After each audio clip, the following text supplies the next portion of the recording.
के लिए क्या क्या खुशखबरी है?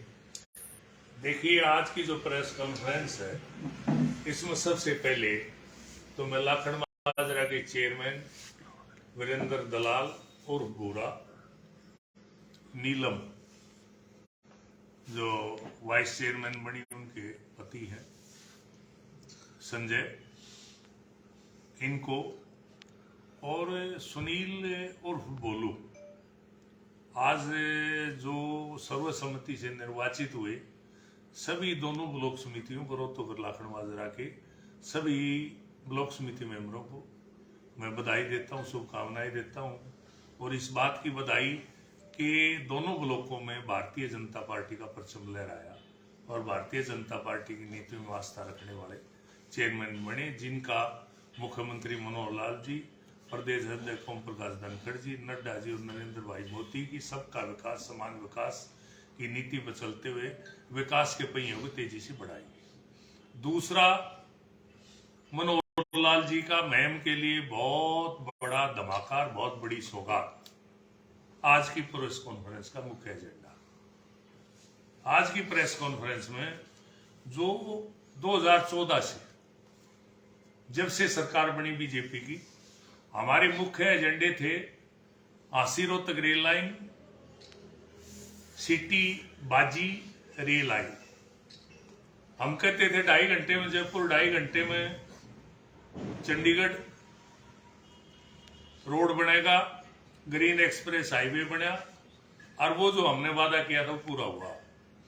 एक वादा था जो हमने किया था 2014 में सरकार बनने के बाद, लगातार 2016 से चंडीगढ़ और मैम के बीच में फाइलें चक्कर काटती रही, हमने भी पीछा नहीं छोड़ा और अंत में एक बहुत बड़ी मैम शहर को जो सौगात दी सरकार ने, अब गवर्नर का नोटिफिकेशन होके जो हमारा उजाड़ा नगर और इधर से फिर आ जाओ आप वेयर हाउस कॉलोनी, इधर तक ये सारा का सारा जो एरिया है, ये सारा फरमाना चुंगी, सामन चुंगी, उजाड़ा नगर, इधर से ये पीछे जो वेयर हाउस के पीछे जो कॉलोनी है, ये सारे के सारे इसके अंदर खसरा नंबर और इसके किला नंबर दिए हुए हैं। ये सारे के सारी अप्रूव्ड कॉलोनियां होंगी। ये सारे का सारा एरिया अप्रूव्ड कर दिया। इसके लिए हरियाणा सरकार को, मुख्यमंत्री मनोहर लाल को, पीछे वाली जो म्युनिसिपल कमेटी का चेयरमैन और पीछे वाले जो पार्षद और अब मौजूदा कमेटी की चेयरमैन भारती और सारे के सारे हमारे वाइस चेयरमैन गिरधर जी और सारे के सारे पार्षदों को मैं इस बात की बधाई देता हूं, शुभकामनाएं देता हूं कि लगातार इनके हमारे इकट्ठे प्रयासों से आज नोटिफिकेशन होके आज हमारे हाथ में ये चिट्ठी आई, नोटिफिकेशन हुई। और ये आप ये समझो कि लगातार हमारे 7 साल से तो हम सरकार में प्रयास कर रहे हैं। उससे पहले भी 2009 में मेरे पत्रकार साथी, आप सब इस बात के गवाह हैं कि कांग्रेस सरकार में भी हमने इसकी मांग की, लगातार प्रयास चलते रहे। 10 साल कांग्रेस की सरकार रही, कांग्रेस का यहाँ से एमएलए रहा, लेकिन इस दिशा में 2 कदम भी आगे नहीं चले और 1 कदम भी आगे नहीं चले। और हालत बहुत दयनीय थी। मैं जब वहां जाता था तो लाइट नहीं, सड़कें नहीं, सीवरेज नहीं, पानी नहीं, नर्क का जीवन जी रहे थे। आधार कार्ड वो ना शहर में थे ना वो गांव में थे, उनका कहीं लेखा जोखा नहीं था। एक नो मैन लैंड एक किस्म से ये हालत थी। आज उन सबको विधिवत जो है ये दे के मंजूरी मुख्यमंत्री मनोहर लाल जी ने एक पूरी महम शहर को बहुत बड़ी सौगात दी है। ये बहुत बड़ी डेवलपमेंट की, विकास की दिशा में बहुत बड़ा कदम है और आज ये बहुत बड़ा महम के लिए दिन है। आज का दिन महम के लिए मैं बड़ा दिन मानता हूं और मुख्यमंत्री मनोहर लाल जी का और सरकार का पूरी तरह से कोटि कोटि, कमल गुप्ता जी जो हमारे स्थानीय स्वशासन मंत्री हैं, उनका भी, शहरी विकास मंत्री है, उनका भी मैं बहुत बहुत आभार व्यक्त करता हूं।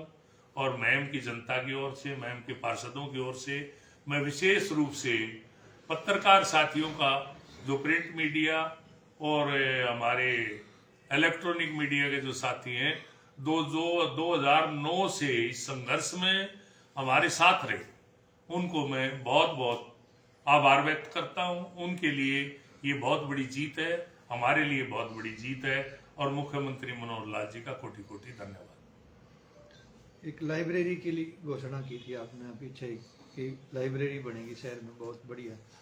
लाइब्रेरी के लिए मुख्यमंत्री जी ने जो पुरानी म्युनिसिपल कमेटी है उसके अंदर उसकी मंजूरी होगी है, उसका फाइनेंस डिपार्टमेंट के पास गया, बहुत जल्दी उसका पैसा रिलीज होगा और उसके बाद उसके टेंडर लगाए जाएंगे।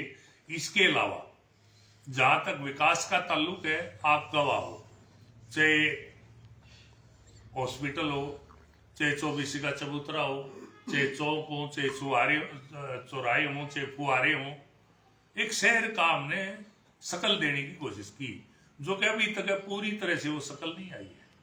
उसको पूरी तरह से वो शकल देने के लिए, मैम शहर को पूरा शहर विकसित करने के लिए, और जो एक और सौगात केंद्रीय मंत्री नितिन गडकरी जी का तोहफा मुख्यमंत्री जी के प्रयासों से, हरियाणा सरकार के प्रयासों से जो हमें मिला है, जो बहुत जल्दी आने वाली है, ग्रीन एक्सप्रेस हाईवे जैसा एक हाईवे जो हरिद्वार से बीकानेर वाया गुहाना लाखन माजरा बैसी होता हुआ और मैम से इधर बैणी महाराजपुर और इधर बड़ेसरा से उधर होता हुआ सीधा वो शिवानी से राजगढ़ और बीकानेर होता हुआ एक और एक्सप्रेस हाईवे की सौगात हमें मंजूरी होगी है। उसके अंदर काम शुरू हो गया है, बहुत जल्दी वो भी सौगात मिलने वाली है। हमारा 2009 से, हम भले ही 2009 में चुनाव हारे, 14 में हारे, लेकिन हमने अपने जो प्रयास थे, जितने हम विपक्ष में कर सकते थे, जितने आज सरकार में रह के हम कर रहे हैं, हमारे प्रयास थे मैम का विकास हो। और मैम का विकास के लिए हम लगातार जो प्रयास कर रहे थे, वो आज प्रयास में मेरे जो संघर्ष के साथी पत्रकार या दूसरे साथियों ने जो सहयोग दिया, आज उस सहयोग का ही परिणाम है। सरकार के हम धन्यवादी हैं कि आज 2 एक्सप्रेस हाईवे, तीसरा हमारा नेशनल हाईवे, और रोड और रेल से ही प्रगति होती है किसी भी इलाके की। आज जो यहाँ से पलायन शुरू हो गया था मैं बहुत जल्दी आपको ही दिखाऊंगा।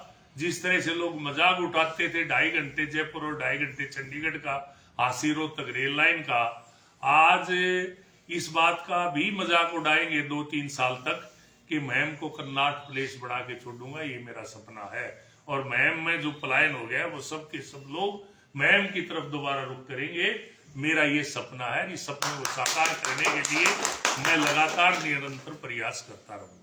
स्वास्थ्य सेवा में सर, स्वास्थ्य सेवा में आपका जो सवाल है वो ये कि हमारा जो सिविल हॉस्पिटल है उसका दर्जा बढ़ाने के लिए इसका जमीन यहाँ कम है। अब हमने सरकार को डीसी के माध्यम से एक प्रस्ताव भिजवाया कि यहाँ रेजिडेंसी बनाए जाए, और जो लगातार पिछले 7-8 साल से जो खंडर बना हुआ है, जो हमारा वो बना था साई सेंटर, उस साई सेंटर को जो है सिविल हॉस्पिटल में तब्दील किया जाए। हवेली के लिए सरकार मरम्मत के लिए पैसा दे, और वहां जो यात्रियों के लिए और जो मरीज के साथ है उनके लिए रहने की व्यवस्था हो। और उसके अलावा अब हमारा जो प्रयास है वो ये भी है कि जो मैम चबूतरे के साथ लगती हुई टूरिज्म का रेस्टोरेंट था या तालाब था, उसकी हमने मार्केटिंग बोर्ड में भिजवा दी है टूरिज्म से। अब मार्केटिंग बोर्ड से मैम म्युनिसिपल कमेटी को शिफ्ट करनी है।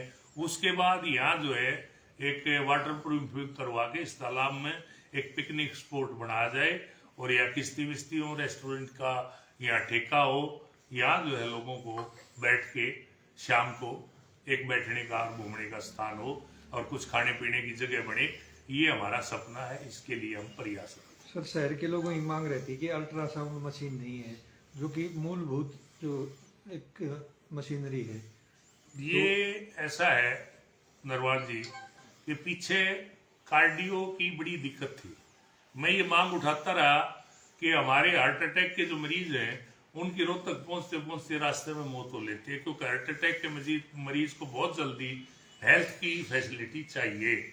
उसके लिए हमने उस टाइम में मुख्यमंत्री जी ने सरकार आते ही यह कार्डियो की मशीन भेजी। वो बहुत दिन आपने भी अखबार में एक दिन छापी कि वो धूल चाट रही है, उसके लिए हमें कोई फिजिशियन या अपॉइंट नहीं करवा पाए। मैं एक और मांग करता था कि यहाँ 12 डॉक्टर और है 1.5 एक आध डायरेक्ट पूरा 1.5 डॉक्टर या डॉक्टरों की जो है वो पूरे किए जाए। उसके बाद मुख्यमंत्री जी एक दिन रोहतक आए, मुख्यमंत्री जी ने यहाँ कुल मिला के शायद आजकल संख्या 6 या 7 है और वो 12 हो, इसके लिए हम प्रयासरत है। पिछले दिनों मुख्यमंत्री जी ने ये जो बॉन्ड भरवाए थे डॉक्टरों से, डॉक्टर भाई नाराज भी है, उनकी मांगे भी अब मान ली है मुख्यमंत्री जी ने।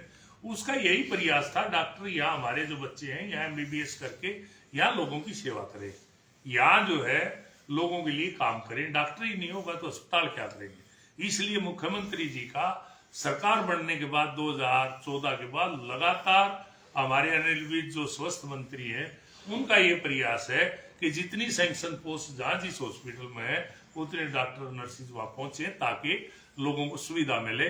और इसके लिए पूरे हरियाणा प्रदेश को सौगात दी मुख्यमंत्री जी ने। वो 29 लाख लोगों परिवारों को यानी लगभग आधी आबादी हरियाणा प्रदेश की जिनको हेल्थ के लिए 5 लाख का परिवार जब भी कोई बीमार हो जाए कार्ड दिया। ये बहुत बड़ी गरीब आदमी के लिए सौगात है। और इस तरह से जन कल्याणकारी नीतियों का मैं व्याख्यान करूं तो प्रेस कॉन्फ्रेंस 2 घंटे से ज्यादा चल सकती है। इतने काम हुए और सीधे डायरेक्ट बेनिफिट जो है सीधे हमने जो जरूरतमंद है उसको दिया है। कहीं कोई बिचौलिया नहीं, कहीं कोई दलाल नहीं, कहीं कोई किसी तरह की सरकारी रुकावट नहीं। और प्रयास है नरेंद्र भाई मोदी का, मनोहर लाल जी का कि डायरेक्ट बेनिफिट मिले। सरकार का 1 पैसा भी अगर चले तो पूरा का पूरा उसके खाते में पहुंचे। उस प्रयास के साथ सरकार निरंतर अपने प्रयासों में लगी हुई है। सर, रिहायशी जो कॉलोनी है, सेक्टर इत्यादि, उसकी दिशा में क्या कदम है? उस दिशा में मुख्यमंत्री जी ने पीछे यहाँ कंट्री टाउन प्लानिंग को कहा है कि आप जगह चिन्हित करके एक पोर्टल है सरकार का कि उसके अंदर आवेदन करें लोग, जी हम जमीन देने के लिए तैयार हैं। क्योंकि आजकल एक्वायर करने का सिस्टम तो सरकार ने बंद कर दिया। किसान की मर्जी के बगैर 1 इंच जगह भी कोई सरकार नहीं ले सकती। ऐसा कानून नरेंद्र भाई मोदी ने बढ़ाया कि जबरदस्ती किसान की कोई जमीन नहीं ले सकता। उसके लिए पोर्टल पे हमने कहा है लोगों को कि आप इसके ऊपर अप्लाई करें। उसके बाद मुख्यमंत्री जी ने कहा कि आप जब भी जमीन दे दोगे हम जो उनसे नेगोशिएट बाजार भाव से करके जो भी आज का भाव होगा बाजार भाव उससे कुछ न कुछ ज्यादा मिलेगा।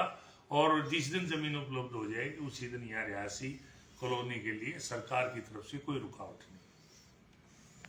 बतेरा हो गया।